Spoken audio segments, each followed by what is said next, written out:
So can you tell us about the context in Sri Lanka in which UNICEF education operates regarding children with disability? Sure. The Ministry of Education, with UNICEF support, has taken a child-friendly approach to education in the country. It's actually the main quality framework.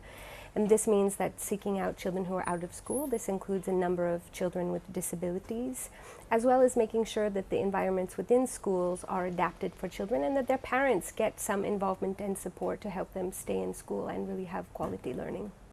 What sort of outcome or results have you seen using your approach?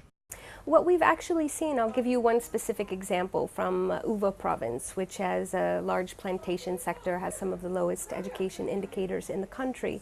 In places where the government with UNICEF support has trained teachers, principals and parents on a child-friendly approach, those schools are much more open to accepting children with disabilities.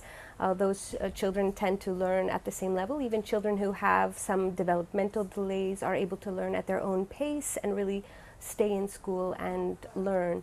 There was a specific example of a girl who was 5 years old, and her mother had brought her to a school. The principal saw that she had a disability, said, "Oh, come back later, we'll see."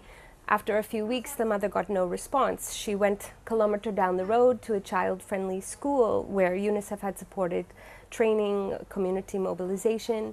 The principal brought the teacher, the parent and the girl herself into grade 1, told the teacher give some specific attention to make sure that she's on level, and the teacher said there's no difference between this child and other children. All learn at their own level with appropriate learning materials that are really creating a much more friendly environment. Finally, can you tell us about your out-of-school survey and what that's revealing about children with disabilities?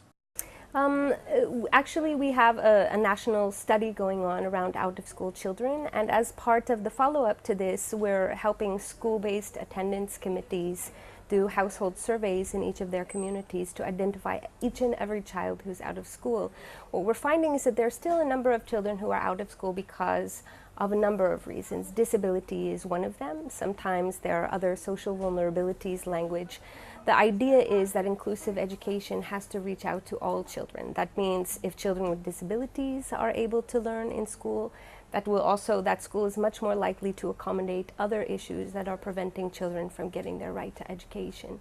So it's telling us that there are still a little ways we have to go, some things we have to do. It's also telling us that in areas where we're using a child-friendly approach and inclusive education, where people are getting support and training, that children with disabilities are much more likely to get their right to education.